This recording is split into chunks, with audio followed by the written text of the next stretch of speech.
Are you still using AI avatars that don't look like you? In this video, I'm going to show you how to train your own model so you can create images that look just like you.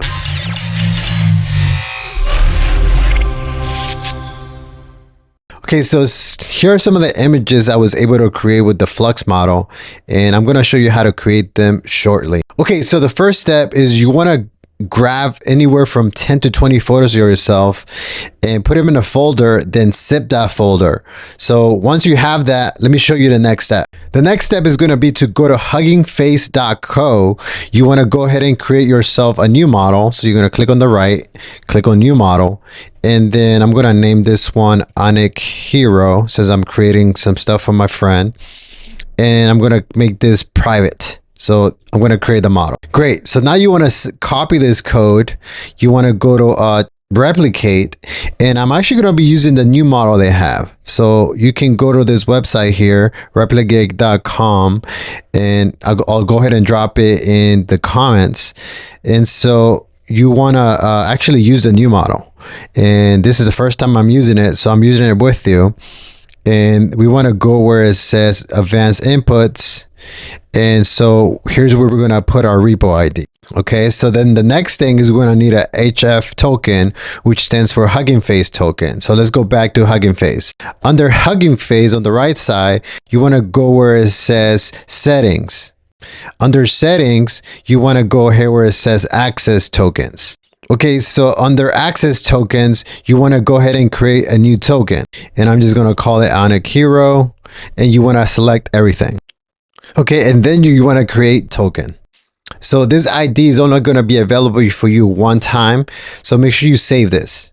Okay, so you want to copy that token, and then you want to post it on your account.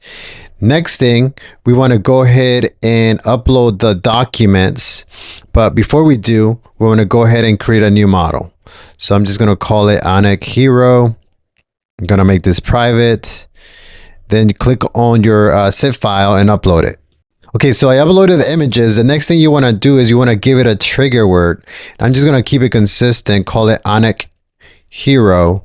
And so the reason that you want to give it a trigger word after your model is trained, this is going to be the keyword that is used to recall the training. So the images you create are going to be for this specific person, right? So the next thing is you want to do the training steps. You can do 1,000. I've been sticking around with 2,000, and that's it. Now you want to go ahead and run the training.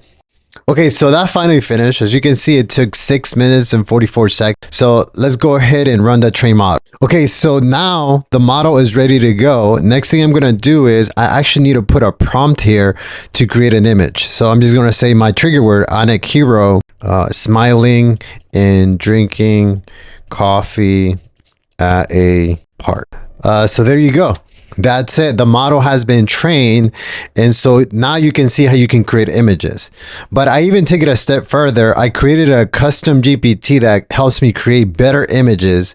So for example, help me create different styles for my social media, one at a time. And I'm just going to drop the list.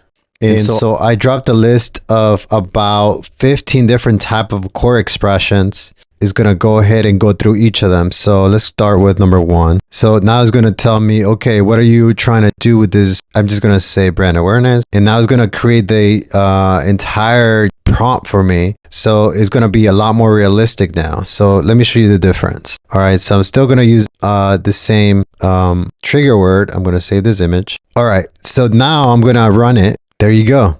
So as you can see here, now I can actually also add glasses and things like that. So I'm going to say next image. And then I'm going to say attention grabbing thumbnail wearing glasses. Okay. So now I'm just going to copy this and I'm going to go back to our model. So there you go. So now I'm just going to go ahead and grab all these types of images and then I'm going to send them to my buddy and see what he thinks. So if you like this, go ahead and hit the like and subscribe to my channel. I'm going to be posting a lot of content related to creating not just images, but also clients with AI. So I'll see you in the next one. Take care.